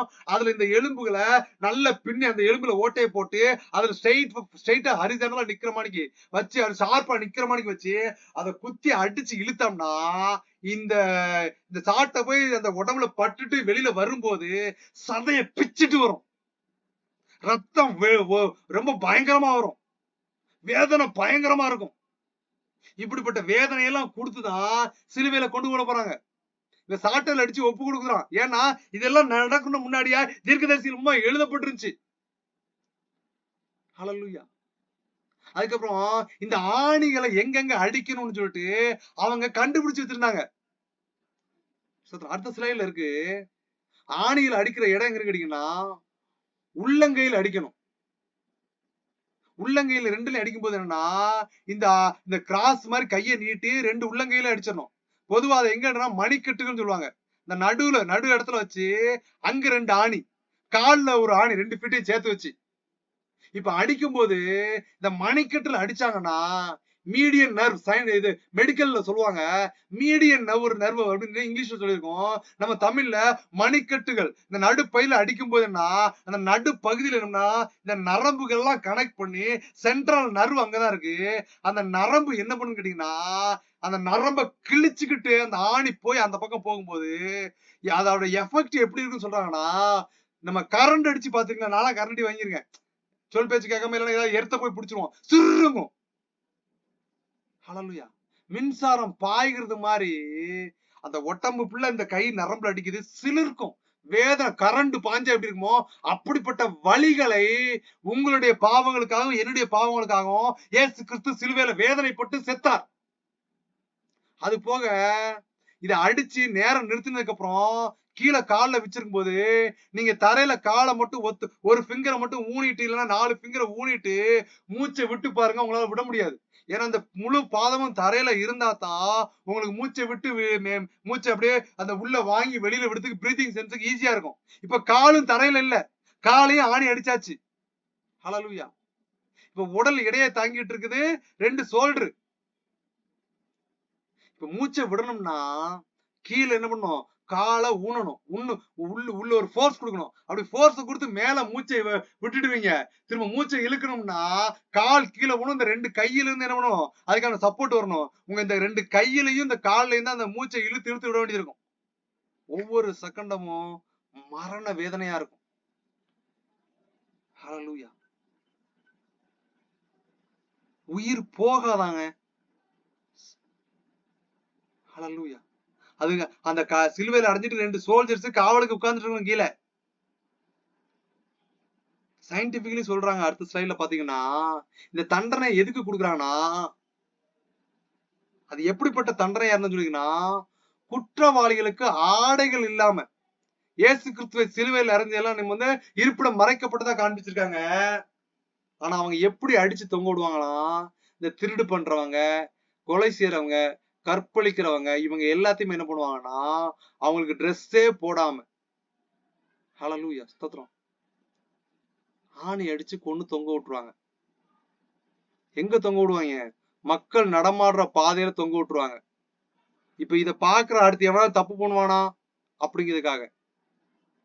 ஏசாயா 53:3 சொல்லுது, அவர் அசட்டை பண்ணப்பட்டவர், வேற ட்ரெஸ்ஸே இல்லாம கையில ஆணியில் அடிக்கப்பட்டு எப்படிப்பட்ட வேதனை தாங்கியிருக்காரு பாருங்க. அசட்டை பண்ணப்பட்ட ரொம்ப நக்கலா பேசியிருப்பாங்க. அதையும் நம்ம பார்க்க போறோம். பேசின விஷயத்தை நம்ம தியானிக்க போறோம். மனுஷரால புறக்கணிக்கப்பட்டவர், துக்கம் நிறைந்தவர். ஏங்க ஒரு தேவகுமாரன் ட்ரெஸ்ஸே இல்லாம இருக்கிறாருங்க. பாடு அனுபவிக்கிறவருமாய் அவரை விட்டு நம்முடைய முகங்களை மறைத்து கொண்ட யாருங்க அவர் மூஞ்ச பார்க்க முடியும்? திருவேல நல்லது செஞ்சுட்டு இருந்தாரு, நோயை வெட்டிட்டு இருந்தாரு, பேயை வெட்டிட்டு இருந்தாரு. வசனம் சொல்லுது, தூரத்துல அவரை கலிலேயர்ல இருந்து பின்பற்றி வந்த ஸ்திரீகள் எல்லாம் பார்த்துட்டு இருக்காங்க, ட்ரெஸ்ஸே போடாம. எப்படிப்பட்ட வேதனை அவங்க முன்னாடி அவர் பேசியிருப்பாரு. இப்ப எப்படிப்பட்ட சூழ்நிலையில இருக்காரு பாருங்க. ஏசாயா முன்னாடி எழுதிச்சாரு, அவர் துக்கம் நிறைந்தவரா இருக்கிறாரு, அவர் பாடு அனுபவிக்கிறாரு. அவரை விட்டு நம்முடைய முகங்களை மறைச்சுக்கிட்டோம். எப்படிங்க ஒரு பொண்ணு போய் பார்க்க முடியும் அப்படிப்பட்ட ஒரு விஷயத்த? மூஞ்ச மூடிக்கிட்டு நின்று மறைச்சுக்கிட்டோங்க. ஏன்னா அப்படிப்பட்ட விஷயத்துல அவர் இருக்கிறாரு. அவர் அசட்டை பண்ணுறா இருந்தாங்க. அவரை என்ன சொல்ற, எண்ணாமலே போயிட்டோமே. எப்படிப்பட்ட ஒரு மரணத்தை அனுபவிச்சு எவ்வளவு பாடுகளை பட்டு அவர் ரட்சிப்பை நமக்கு கொடுத்திருக்கிறார். ஒரு சின்ன காரியத்திற்காக, சின்ன அற்ப விஷயத்துக்காக என்னை இதை செய்யலன்னு சொல்லிட்டு இன்னைக்கு அவரை தூக்கி எறிஞ்சிட்டு போயிடுறாங்க அநேகம். எவ்வளவு வேதனையான ஒரு விஷயங்க. அப்படிப்பட்ட ஸ்லாக்கியத்தை நமக்கு கொடுத்திருக்கிறார். உண்மையிலே யாருமே அப்படி நம்ம அப்படிப்பட்ட ஒரு விஷயத்தை நம்ம அர்ப்பணிக்க மாட்டாங்க. ஒரு பெரிதான ஒரு அர்ப்பணிப்பு. மத்தேயு 27:31 சொல்லுது, அவரை பரியாசம் பண்ணின பின்பு அவருக்கு உடுத்திருந்த மேலங்கிய கழற்றி அவருடைய வஸ்திரங்களை அவருக்கு உடுத்தி வேற ஒரு வஸ்திரத்தை கொடுத்தா என்ன பண்றாங்க, அவரை சிலுவையில் அறையும்படியா கொண்டு போறாங்க. அப்ப சிரேனவரான ஒருத்தனை கொடுமைப்படுத்தி சிலுவையை கொஞ்சம் தூரத்துக்கு என்ன பண்ணு, சீமோனுங்கிற ஒருத்தன் சொல்லி சிலுவையை கொண்டு வர வைக்கிறாங்க. மத்தேயு 27:39 சொல்லுது, இப்போ பாக்குறாங்க, சிலுவையில அறைஞ்சாச்சு, அவருடைய சூழ்நிலை எப்படி இருந்ததுன்னு பார்த்தோம். ட்ரெஸ்ஸே இல்லாம இருக்கிறாரு. இப்ப அந்த வழியா நடந்து போறவங்க தங்க தலைகளை துலுக்கி ஒர்க்கிங் தேர் ஹெட்ஸ், நம்ம சொல்ல ஒரு நக்கலா பேசுவோம் தெரியுமா, அப்படி மேல தூக்கி பார்த்துட்டு சேய் இவனா அப்படின்னு ஒரு கேவலமா பேசுவான் பாத்தியா.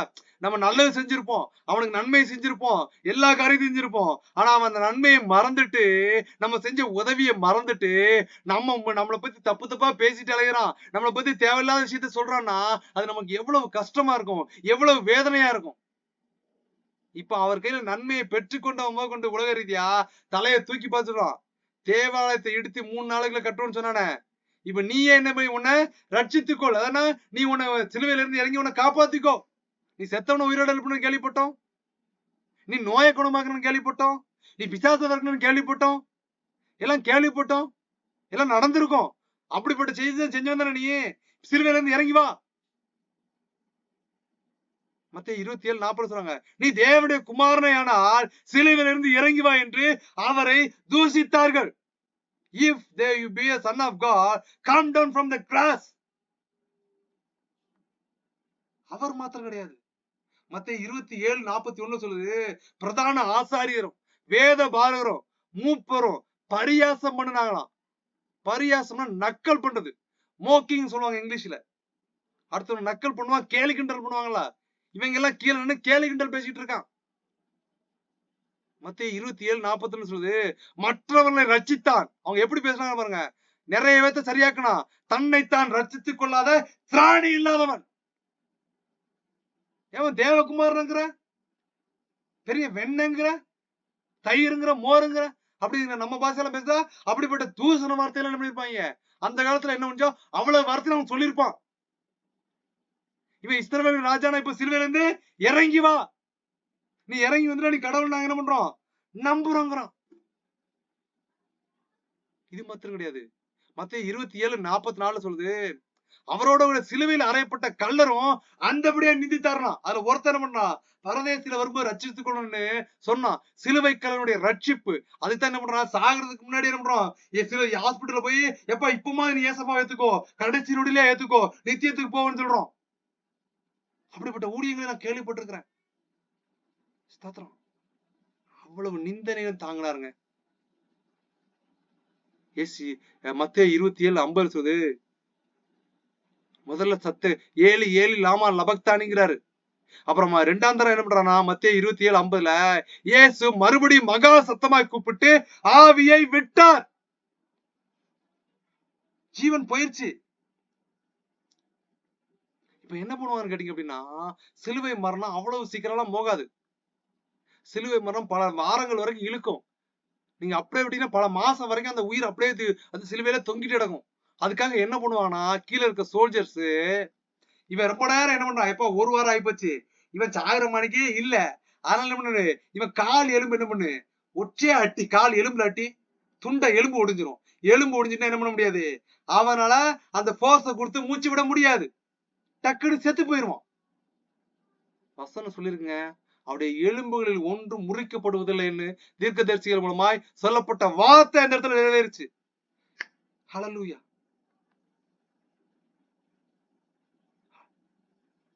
மத்தேயு 27:57 சொல்லுது, சாயங்காலம் ஆன போது, ஹல்லேலூயா, இயேசுக்கு சீஷனாவும் ஒரு பெரிய பணக்காரமா இருந்த யோசேப்பு என்கிற பேர் கொண்ட அரிமத்தியா ஊரான் ஒரு மனுஷன் இருந்தான். அவன் பிலாத்து இடத்துல போறான். எப்படி போறான், துணிந்து போறான். என்ன வேணா செஞ்சுக்கோ, அவர் மரித்துட்டார். அவருடைய உருளை இயேசுவின் சரீரத்தை கேட்டு வாங்கி அப்பொழுது சரீரத்தை கொடுக்கும்படி பிலாத்து கட்டளையிட்டானா. இவன் போய் துணிஞ்சு போய் கேட்கிறான், அவன் சரீரத்தை கொடுப்பா, ஜீவன் போயிட்டுங்கிறான். ஈட்டில குத்தி போய் என்ன பண்ணுவாங்கன்னா, அவர் மரிச்சுட்டான்னு கன்ஃபார்ம் பண்ணி அவருடைய சரீரத்தை ஒப்படைப்பாங்க. அது சில வார்த்தை சில விஷயங்களும் வேதத்துல எழுதப்படாத சில காரியங்களும் மறைபொருளா நடந்ததா வேத வல்லுநர்கள் எழுதி வச்சிருக்காங்க.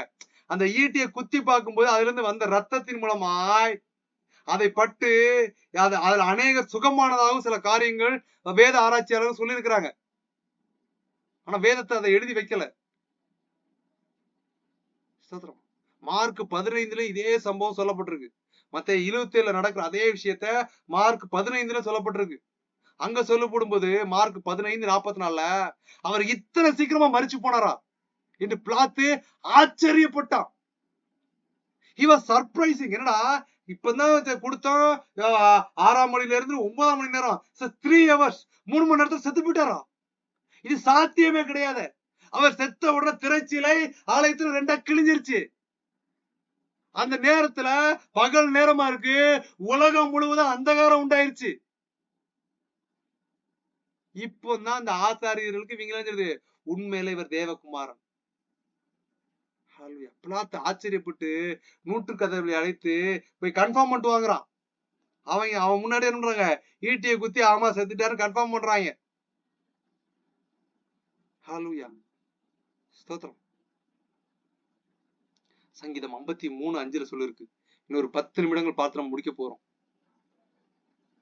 உனக்கு விரோதமாய் பாலை மிருகனுடைய எலும்புகளை தேவன் சிதற பண்ணினபடியினால் பயமில்லாத இடத்தில் மிகவும் பயந்தார்கள். தேவன் அவர்களை வெறுத்தபடினால் நீ அவர்களை வெட்கப்படுத்துவாய். வாக்குத்தத்த வசனமா கர்த்தர் உங்களுக்கு சொல்றாருங்க. நீ சோர்ந்து போகாத, நீ அவனை என்ன பண்ணுவ, வெட்கப்படுத்துவாய். இந்த மரண தண்டனையின் முடிவை யாரு கொண்டு வந்தானா, கிபி 337 ரோம அரசனாகிய கான்ஸ்டன்டினோபிள் அப்படின்னு ஒருத்தர் இருக்கிறார். அவர் என்ன பண்றாரா, இயேசு மீது கொண்ட மரியாதை நிமித்தமாக அவருடைய அன்பு இவர் கிறிஸ்தவத்தை ஏற்றுக்கொண்டார். இயேசு கிறிஸ்துவை சொந்த ரட்சகரா ஏற்றுக்கொண்டார். அதனால சிலுவை தண்டனைய அவர் அதுக்கப்புறம் நிறைவேற்றக்கூடாது தடை போடுகிறார். இதுவரைக்கும் சிலுவை தண்டனை பாவத்தின் சின்னமா இருந்துச்சு. இயேசு கிறிஸ்து அறையப்பட்டு ஜீவனை கொடுத்த பண்ணது அது புனித சின்னமாய் மாறிவிட்டது. ஹல்லேலூயா. 1 கொரிந்தியர் 1:18 சொல்லுது, சிலுவையை பற்றிய உபதேசம் கெட்டு போகிறவர்களுக்கு பைத்தியமா இருக்கிறது, ரட்சிக்கப்படுகிற நமக்கோ அது தேவ பலனா இருக்கிறது. Cross is foolishness to those who are pursuing, but to us who are being saved it is the power of God. அது நமக்கு தேவ பலனுங்க. சிலுவை நமக்கு பலனா மாறிடுச்சுங்க. ஹல்லேலூயா. கலாத்தியர் 3:13 சொல்லுது, மரத்துல தூக்கப்பட்ட எவனும் சபிக்கப்பட்டவன்னு எழுதி இருக்கிறபடி சிலுவை மரணம் ஒரு சாபத்துக்குரிய மரணம். ட்ரெஸ்ஸே போடாம நிர்வாணமா அடிச்சு கொல்லப்பட்டது. அது வர்றவனெல்லாம் பாத்துக்கிட்டு இருக்க ரோட்டு சைடுல நிக்க வைக்கிறது. எந்த இடத்துல மக்கள் அதிகமா போவாங்களோ அந்த இடத்துல ட்ரெஸ்ஸே போடாம சிலுவையில அடிச்சு கொல்லப்பட்டு சிலுவையில வைக்கிறது. நமக்கு உங்களுக்காகவும் எனக்காகவும் அவர் மரணத்திலே சபிக்கப்பட்டவராயிருந்தார். கிறிஸ்து நமக்காக சாபமாகி நியாய பிரமாணத்தின் சாபத்திற்கு நம்மை நீங்களாக்கி மீட்டுக் கொண்டார். கலாத்தியர் 2:20 சொல்லுது, கிறிஸ்துவுடனே கூட சிலுவையில் அறையப்பட்டேன், ஆயினும் நான் அல்ல, கிறிஸ்துவே எனக்குள் பிழைத்திருக்கிறார். இயேசு கிறிஸ்து என்ன நம்ம இருதயத்துக்குள்ள இருக்கணும், அவர் பிழைத்திருக்கணும். இன்னைக்கு நிறைய பேர் நம்முடைய மீறுதல் நிமித்தமா அவங்க அன்னைக்கு ஒரு தடவை அடிச்சு கொண்டாங்க. இன்னைக்கு அநேகர் அடுத்தடுத்து கிறிஸ்தவர்னு சொல்லிட்டு ஒரு செகண்ட்ல இருக்கிறோம், அடுத்த செகண்ட்ல பாவம் செய்து உடனே சிலுவையில அரைக்குது, திரும்ப போய் மன்னி கேட்கறது. அநேக தடவை நீங்களும் நான் என்ன பண்றோம், திரும்ப திரும்ப நம்முடைய மீறுதல் நிமித்தமா அவர் அடிச்சு நிர்வாணப்படுத்தி கொண்டுகிட்டு இருக்கோம். இனிமே பாவம் செய்யாத தேவ பிள்ளை, இனிமே அந்த அக்கிரமத்தை செய்யாத தேவ பிள்ளை, அது வேண்டாம், வெளியில வா. அவன் ஒரு தடவை அடிச்சு கொண்டான், நீங்க நாம அடிக்கடி கொண்டுட்டு இருக்கோம். அவரை உள்ள வச்சிருக்கோம். உள்ள வச்சிருக்கும் போது நம்ம எப்படிப்பட்ட ஜீவியத்தை ஜீவிக்கணும், கிறிஸ்துவே எனக்குள் பிழைத்திருக்கிறார். பிழைச்சிருக்கோம் நம்ம பண்றோம், அடிச்சு அடிச்சு கொண்டுகிட்டு இருக்காங்க. நீங்களும் நானும் அப்படிப்பட்ட ஜீவியத்தை ஜீவிக்க கூடாதுன்னு கர்த்தர் இருக்கிறார். நான் மாம்சத்துல பிழைத்திருக்கிறதா, இல்ல அன்பு கூர்ந்து எனக்காக தம்மை தாமே ஒப்பு கொடுத்த தேவனுடைய குமாரனை பற்றும் விசுவாசத்தினாலே பிழைத்திருக்கிறோம். அப்படி கிருபையில அவர் நம்புற விசுவாசத்தினால நீங்கள் நான் இன்னைக்கு ஜீவனோட இருக்கிறோம். கலாத்தியர் 5:24 சொல்லுது, கிறிஸ்துவனுடையவர்கள் தங்கள் மாம்சத்தையும் அதன் ஆசை இச்சைகளையும் சிலுவையில் அறைந்திருக்கிறார்கள். ஹல்லேலூயா. சங்கீதம் 66:9 சொல்லுது, அவர் நம்முடைய கால்களை தள்ளாட விட்டாமல் நம்முடைய ஆத்மாவை உயிரோட வைக்கிறார். இந்த ஆத்மா மேல அவர் பிரியமா இருக்கிறார். உங்ககிட்ட ஏன்ட்டே அவருக்கு ஆசை கேட்கல, இதை கேட்கல. He is focusing on the spirit, soul. அத உயிரோட வச்சிருக்கிறார். நம்ம செய்யற அநியாய அக்கிரமம், இருதயத்துல கேடு சிந்தனை என்னத்தை செஞ்சாலும் அவர் நம்மளை கழுவி நம்மளை சுத்திகரித்து நம்மளை பொன்னை போல புடமிட்டு பாதுகாத்து வைத்திருக்கிறார். அப்படிப்பட்ட தேவன் நமக்கு உண்டுங்க. கலாத்தியர் 5:16 சொல்லுது, பின்னும் நான் சொல்லுகிறது என்னவென்றால் ஆவிக்கேற்றபடி நடந்து கொள்ளுங்கள், அப்பொழுது மாம்ச இச்சையை நிறைவேற்றாதிருப்பார்கள். ஹோலி ஸ்பிரிட்டோட நடங்க. மாம்சத்தின் இச்சைகள், அது விபச்சாரம், வேசித்தனம், காம விகாரம், அது துர்க்கிரியை, எரிச்சல், பொறாம, கலாத்தியர் 5 எழுதப்பட்டிருக்குது. மாம்சத்தின் அது நிச்சயம் சிலுவையில் அரைஞ்சிருங்க. ஆவிக்கேற்றபடி நடந்து கொள்ளுங்க. அன்பு, பொறுமை, தயவு, நீடிய சாந்தம், தயவு, நற்குணம், சாந்தம், இச்சையடக்கம், இப்படிப்பட்டவர்கள் தான் கர்த்தர் பிரியமா இருக்கிறார். கலாத்தியர் 6:8 சொல்லுது, தன் மாம்சத்துக்கென்று விதைக்கிறவன் மாம்சத்தினாலே அழிவை அறுப்பான். உலக மனுஷனுடைய வாழ்க்கையோட நீ ஒத்து போகாத, அவன் ஸ்டைல நீ ஃபாலோ பண்ணாத. அவன் பெருமைக்குரிய ரீதியில போய் அழிவை சந்திச்சு ஜீவனை விட்டு நரகத்துக்கு நேரம் போறது மாதிரி இருக்கிறான். நீங்களும் நானும் ஆவிக்கென்று விதைக்கிறவளா இருக்கணும். ஆவிக்கென்று விதைக்கிறவன் ஆவியினாலே நித்திய ஜீவனா இருப்பான். இந்த கொஞ்ச கால வாழ்க்கையில இன்பமா வாழ்ந்து போகணும்னு நினைக்கிறவங்களோட சேராம நித்தியத்துல வாழும்படியா அவர் திட்டத்தை நிறைவேற்றுங்க. அதை தான் கர்த்தர் விரும்புகிறார். ஜெபிச்சு முடிக்க போகிறோம். ஹல்லேலூயா. சொர்க்கீக பிதாவே, இந்த நல்ல ஒரு இரவு தந்த காவுக்கு நன்றி செலுத்துகிறோம் தகப்பனே. சிலுவையை பற்றிய உபதேசம் கெட்டு போகிறவர்களுக்கு பைத்தியமா இருக்கிறது. ஓ, நம்புகிற எங்களுக்கோ அது தேவ பலனா இருக்கிறது தகப்பனே. உடைய பலத்தை எங்களுக்கு கொடுங்க, உடைய அபிஷேகத்தை எங்களுக்கு கொடுங்க. நாங்க இன்னும் திரும்ப திரும்ப உங்க சிலுவையில அடிக்காதபடி, ஓ, உங்களுடைய ஜீவனோடு எங்கள் இருதயத்துக்குள்ள வைக்கும்படியாக எங்களை நீர் பரிசுத்தப்படுத்தி ஆவி ரீதியில நடத்துங்க தகப்பனே. ரத்தத்தை தெளித்து ஜெபிக்கிறேன் தகப்பனே. நீரே காரியத்தை நடத்துங்க. பிதா, குமாரன், பரிசுத்தாவி நாமத்தினால் ஜெபித்து எங்களுடைய ஆவியும் இந்த சரீரத்தையும் உடைய கரத்துல ஒப்புவிக்கிறோம் தகப்பனே. அனல் கூட்டுகிற ஆவினாலே எங்களை அபிஷேகப்படுத்தி நடத்துங்க. பிதா, குமாரன், பரிசுத்தாவி நாமத்தினால் ஜெபங்களும் ஜீவனுள்ள எங்கள் பரம தகப்பனே. ஆமேன், ஆமேன், ஆமேன்.